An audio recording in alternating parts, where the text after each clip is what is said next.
Yeah, I've said it before. I'll say it again. All it takes to send a town to the dogs is children, Jews, and Negroes. That's all it takes. I tell you, this country's reached the critical point when a foreign Pied Piper comes to mean more to a town than a Paul Revere. If you're not one of those bleeding heart liberals, come up a little closer. I'll tell you what happened to my town. Destination Freedom.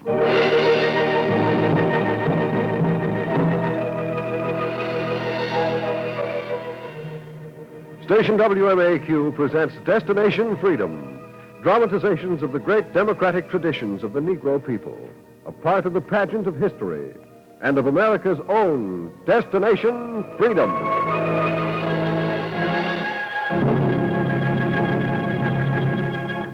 Today, we tell the story of Albert Merritt of Martinsville, Indiana, in a chapter entitled The Pied Piper versus Paul Revere. Yeah, I've said it once. I'll say it again. Watch out for children, Jews, and Negroes. I tried to teach my town this, but the way of a savior is hard. I'm Steusevan Batte III from good Plymouth Rock stock. All I tried to do was to keep my town lily white, like a good town ought to be. And then, while I had my back turned, establishing my bank business, the children sneaked in. Oh, I love children as much as you do. But these were careless about their parents. They were from across the tracks. You know the kind I mean. They got so they just overran the place, and juvenile crime was very high. Hey, Bush! What do you say, Red? You hear those savages? They'd call across the streets as if they were miles apart.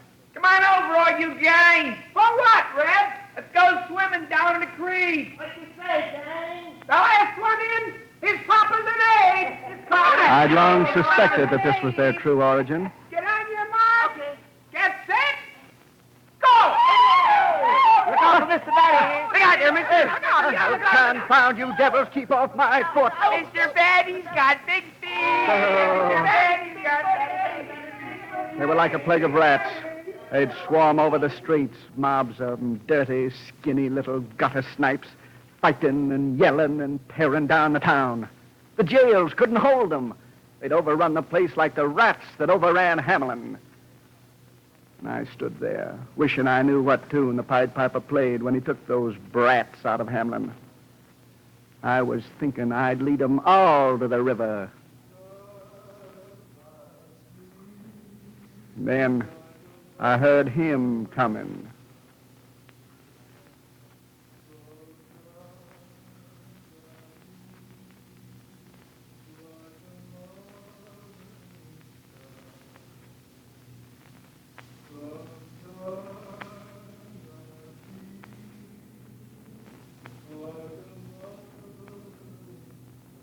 It was a warm morning, but I grew cold all over.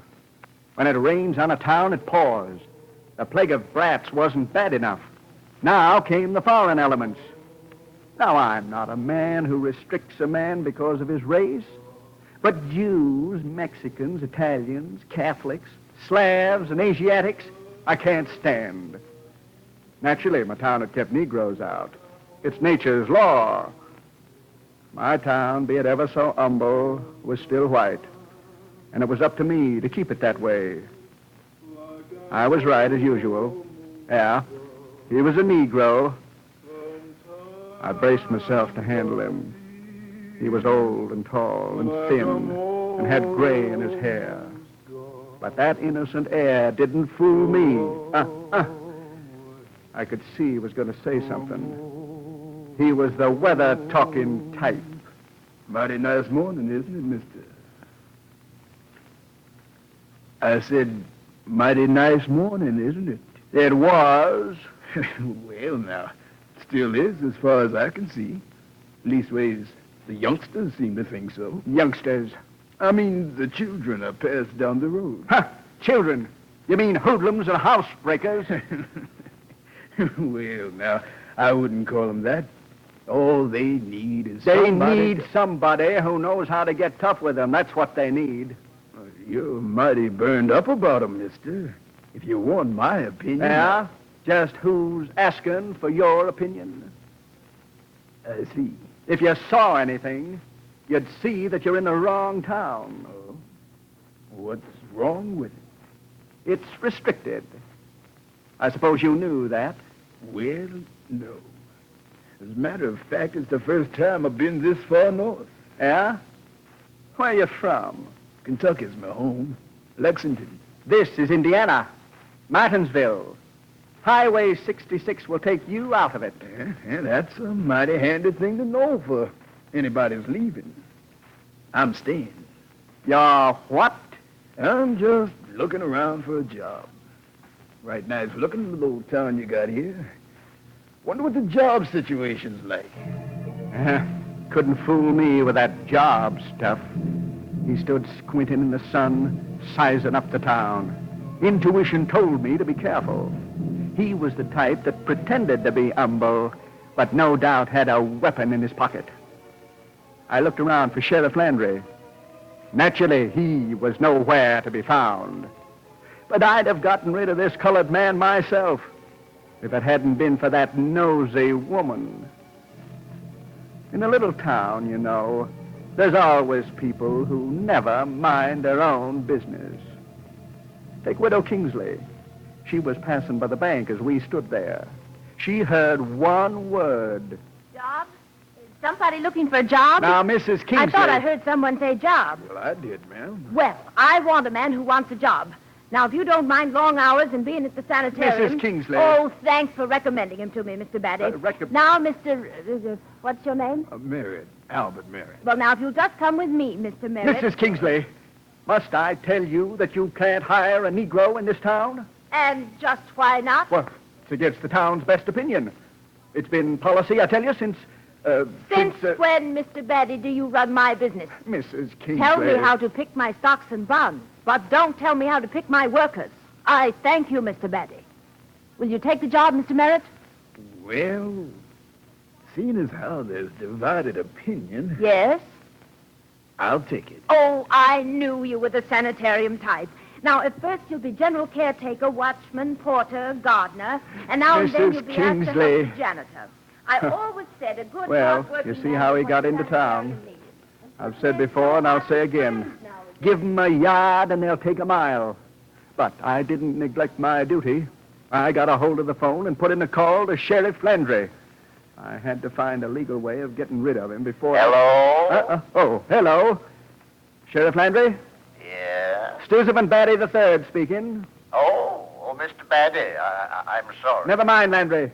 Foreign elements have entered the town again. You mean Jews? More foreign than that. Mexicans? More than that. Gee, Mr. Batte, how foreign can you get? A Negro, Landry. Wake up. Look like the criminal type to me. From Lexington, Kentucky. You check with the sheriff there. See if he's wanted. But, Mr. Batte... His name's Merritt. Albert Merritt. Find out about him by tomorrow. Yes, Mr. Batte. And Landry. Yes, Mr. Batte? Intuition tells me there's going to be trouble over at the sanitarium. Oh, nobody bothers the sanitarium. Have I ever been wrong, Landry? Oh, no, Mr. Batte. Then you'll watch the place? Right, Mr. Batte. You see how irresponsible the authorities were? I knew just how hard my job was going to be when Landry came in the next day with his report. Mr. Batte, I checked up on this Merritt. Yeah? Lexington laughed when I asked about a police record. Says there's nothing. What else did they say? Well, they said he was a gardener. Said he goes from town to town. Ah, from town to town. Yes, sir. Says he spends most of his time with children. Doesn't have a family of his own. Has a kind of way with youngsters. Always with youngsters. I see. Fagan. Who? You'll see. Landry, I'll say again. There's going to be trouble at the sanitarium. Keep your eyes open. Right, Mr. Batte. And as usual, I was right. Trouble came to the sanitarium that week. It came through the windows. Burglars ransacked the place. The new man didn't give the alarm. Sheriff investigated. Naturally, I had to come over to see that things went right. But I let Landry take charge of the investigation in the widow Kingsley's office. Now, Miss Kingsley, you ain't got no idea who did it. Of course I've got an idea. It was those kids from across the tracks. They got nothing else to do. They may as well be burglars. I've told this town that... You are sure nobody on your staff had anything to do with this? Of course I'm sure. Where is this new man you hired? Merritt? Where was he when all this happened? Now, Merritt knows nothing about this. May I talk to him a minute? Well, sure. Merritt? Merritt, will you come in here? I think if you'll handle him tough, Sheriff, you might get somewhere. Leave it to me. Yes, ma'am? Merritt, Yes. what do you know about the burglary? I don't know what you mean. Come on now, don't act dumb. Talk. But I don't know a thing. You know why you came to this town in the first place, don't you? For something just like this. just a Now, minute. come on, talk, or I'll teach you There, how. that will do. I'll answer for him. Take your hands down. All right. But I'll be watching you, Merritt. Another false move. I tell you it was some of those kids. We'll handle kids when we get the kids, Mrs. Kingsley. We're going to be very tough from now on. Oh. Yeah. Tough on vagrants and wild kids. It's the only way to keep out certain people and handle the brats we've got. Right, Sheriff? Right, Mr. Batte. Shall I escort you home? Yeah, thank you. It's real red-blooded toughness this town needs to teach those children that they can't get away with. Toughness to teach children. But how can that teach anybody? Now, don't you worry about that, Merritt. The sheriff and Mr. Batte will handle it. They'll handle everything. Of course, I would handle it. I knew that vagrant Merritt had put the little tramps up to it. I knew I had to get him out to save my town. So I watched him. They always make a slip. Yeah. I watched the way he would accidentally meet his Confederates on the street. At first, he just passed by humming his old song and winking at the hoodlums. Then he got bolder. Yeah, he spoke. Hello there, boys. Hi there, Doc. What do you know, Doc? Oh, what's up? So, they knew him as Doc. I wondered when he'd get bold enough to split up the loot. And then he started. His salary at the sanitarium was just a few dollars a week. But when he came up to the brats, he acted like he had 1,000. Say, boys, how'd you like to go to a movie this evening? A movie? Are you Sure. kidding, Doc? If it ain't opera, I ain't for it. A movie's beneath my dignity, Doc. Besides, the price is way above us. Well, now, I got a few dollars. We'll all go. Beat standing on the corner when the cops are out to club you. How about following me? Okay, sure. All right, then come along. Let's go. And then they'd troop off behind him and go marching down the street. Oh, he was getting bolder. He had the nerve to come into my bank one day with a sack of the loot in his hand. Morning, Mr. Batte. Yeah? Got about $200 in this here sack. I'd like to deposit it. $200, you say? Quite a sum to be making over at the sanitarium. Oh, I pick up odd jobs here and there. Tips, you know. Odd jobs, eh? Well, we'll count it. Just fill out this form.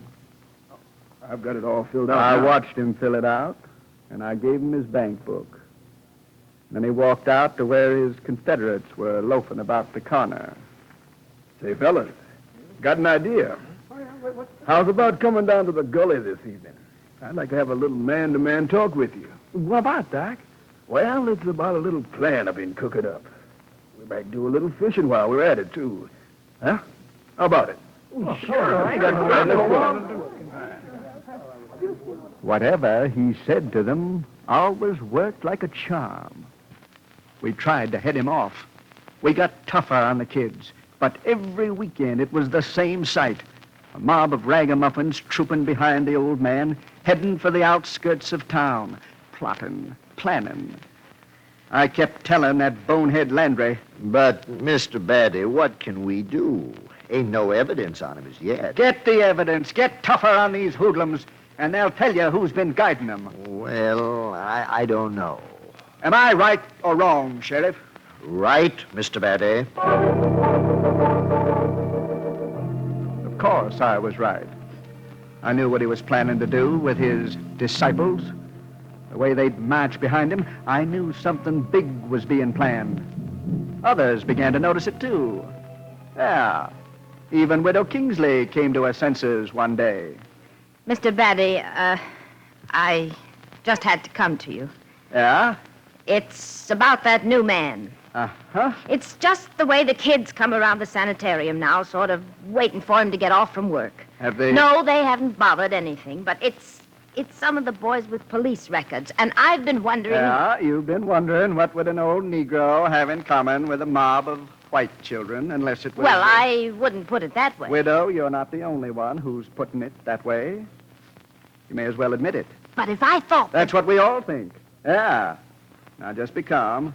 Keep your eyes on him and report everything to me. Well, I really ought to talk with Sheriff Landry before even thinking about it. You're perfectly right. But I'll do the talking to the sheriff. You just leave it to me. She left it to me. I got a hold of the sheriff. As usual, he was backwards. Well, Mr. Batte, I don't think there's nothing to this Merritt fella. You know what some people call him now? I haven't the slightest idea. The Pied Piper, on account of the kids always follow him. You get it, Mr. Batte? Pied Piper. Sheriff, if he's the Pied Piper, I'm Paul Revere, and it's my duty to wake up this town. Yeah, I've said it once, and I'll say it again. It only takes one man of my caliber in a town to get things started. I woke them up all right. I gave them something to talk about, and pretty soon the town became suspicious of this Pied Piper. Everyone but the sheriff was restless. He came into my office one morning, whistling. Say, look at this report, Mr. Batte. Look at it. I'm looking. It shows the juvenile crime in this town's dropped nearly to nothing. Not even a broken window in a week. Not in a week? No, sir. I'm telling you, Mr. Batte, you sure were right. It was getting tough that did it. We cracked many a head. Yeah, but... What's the matter, Mr. Batte? Isn't this report good? Good. Don't you know what it means? Well, no, I thought it... Haven't you ever thought about the calm before the storm? The storm? What storm? The storm they're preparing for us. This is just the lull. That Merritt and his hoodlums are gathering their forces to strike all at once. Don't you see, Sheriff? Well, there's nothing much I can do until he gets out of line. Can't arrest a man for planning. Sheriff, do you want to catch this Piper red-handed? Yes, sir. Then double your police force and wait till I give the word. Right, Mr. Batte. Of course I was right. And the next day he proved it. Merritt came into the bank. He had a furtive look on his face. Oh, I know the type. Evasive. I watched him walk up to my window. Nice day, isn't it, Mr. Batte? It was. Did you want something? Yes, I think I'd like to draw on my account, if you don't mind. Just fill out the amount you want on the form. Oh, I already have it filled out. But this... Why, this covers your entire account. Yes, I'm thinking I'm going to need all of it now. Why? You're planning to leave town? Not exactly. Just got a big job mapped out. I'll need all my money. I see. Well, here you are. 1, 2, 3. $365. Must be a pretty important job, eh? Biggest I ever tackled. Much obliged to you, Mr. Batte. It sure is a nice day outside. Yeah, sure is. Sure is.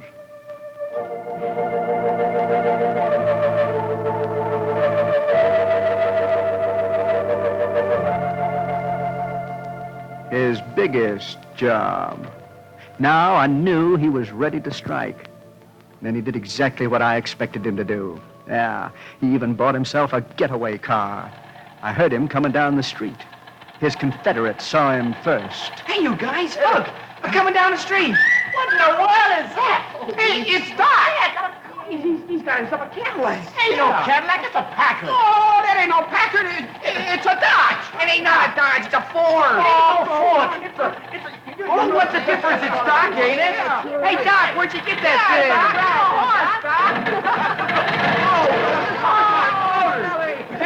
Well, this is the new car, boys, and it belongs to nobody but us. Us? Hey, how about a ride, Doc? Sure. Now we're all going for a ride down to the gully to finish up the project.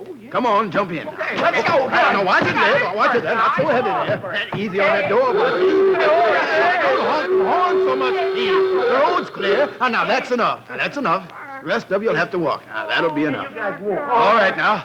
All set? We're right. We're all Okay, let's go. Hit. Come on, boys, let's go. So this was the night. I'm not one for hasty action. I believe in getting all the facts first. So I followed the contraption down to the gully. It rolled to the outskirts of town and stopped before an old shack near a railroad track. It was twilight, but I could see the gully swarming with brats. All the hoodlums from across the tracks were here. And then I heard this Pied Piper call them together and say, Boys, this time we got started now. You all know what we plan to do. Let's get it done before the townspeople find out about it. All right, come on. I'd seen enough. That shack must have been filled with knives, guns, and ammunition. I got back to town and told the citizens about it. I knew we hadn't gotten tough enough. And some of the boys really wanted to bear down, like Mr. Pilcher. Now, Batte's right, folks. Any man who'll go out and organize a bunch of hoodlums against decent, law-abiding citizens don't deserve the legal kind of justice. I've been wondering what this fella's been up to. It takes a wide-awake man like Mr. Batte to save our lives. Well, it's all my fault. If I'd only listened to Mr. Batte, this never would have happened. Oh, now, Miss Kingsley, don't take on like this. Oh, Nothing's lost. Nothing's lost. You heard Batte's say? They're all down in the gully right this minute. You heard that, Sheriff? Yeah, you heard it. Yes, I heard it, but I thought we'd sort of talk this thing over. Nothing. It's past talking time.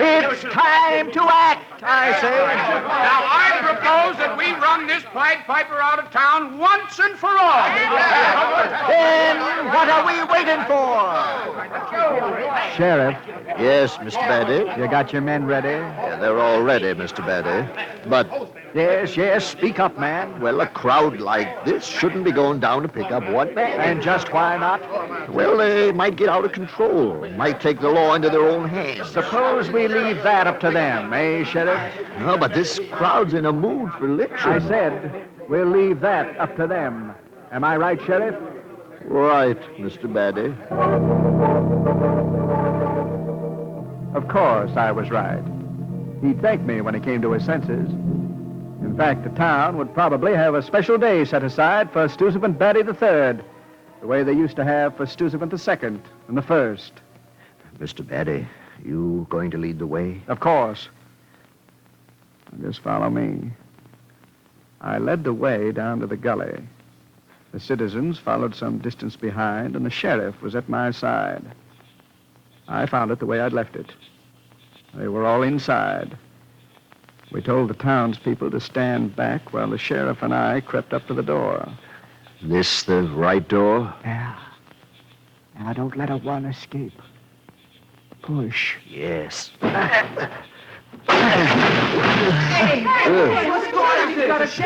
There they were, the urchins and gutter snipes with their leader. Their mouths were open. They stared at the sheriff's rifle. But this Merritt spoke like he was expecting us. Well, come in, gentlemen. But you didn't have to tear the door down. We got a notion to tear your head off. We know what you're up to. You know? Then put down the gun. You don't need a gun at a boys' social club. Social club? Yes. I just bought this old house so the boys around here could sort of have a place of their own. We kept it a secret because we wanted to invite all the grown-ups out when we finished it. Yeah, look around. Yeah, I've looked. Nothing here, Mr. Batte, just a couple of ping-pong tables and sports stuff. The kids scrubbing the floors in the back. You mean you bought this place for them? A place of their own. To occupy themselves, to plan and build together. That was what they needed. Needed? They needed someone to crack their heads in. That's not what they needed. Who asked for your opinion? They asked for my opinion. I gave it. I've watched the way this town handled children since the day I came here. They say it's a tough town. Tough on the foreign-born. Tough on the people in the next town, in the next county, in the next country. All I hear is get tough with this, get tough with that, talk tough, act tough. Is toughness the only language human beings can hear? Has tenderness become a crime? I see only the guilty and the frightened acting tough. Your tough town never frightened me.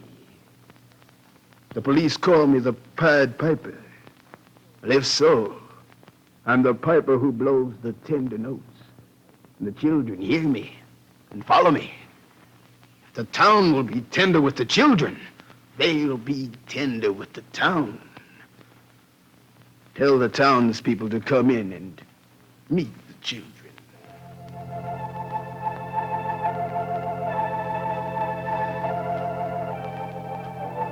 Yeah. That's the way he talked. Tenderness. And the townspeople crept up to the door and listened to him.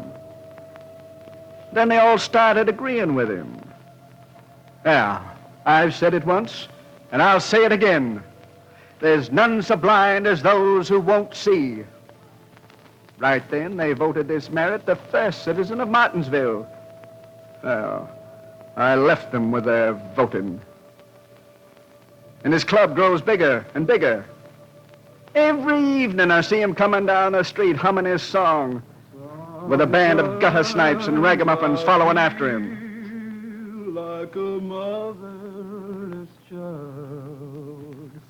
Sometimes I feel like a motherless child. Sometimes I feel like a motherless child. A long way from home. Well, it's always people like me who suffer trying to save others. It was those brats that started it. I wonder what song the Pied Piper of Hamelin sung when he rid that town of children. I wonder.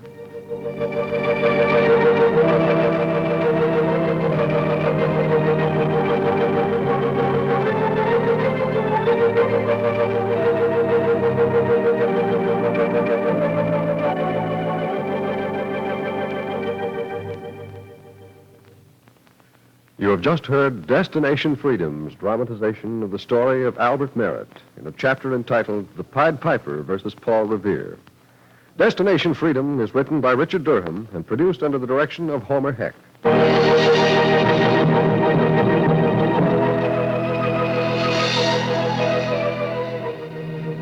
The role of Albert Merritt was played by Oscar Brown, and that of Mr. Batte by Jonathan Hull. Others were Geraldine Kay, Paul Belvedere, Cliff Norton, George Kluge, and Fred Pinkard. The special music was composed by Emil Soderstrom and played by Elwyn, Owen, and Bobby Christian. This is Hugh Downs, inviting you to be with us again next week when Destination Freedom will present the story of Marian Anderson.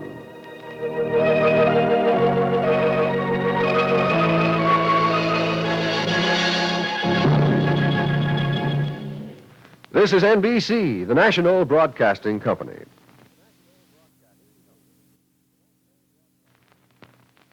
Destination Freedom.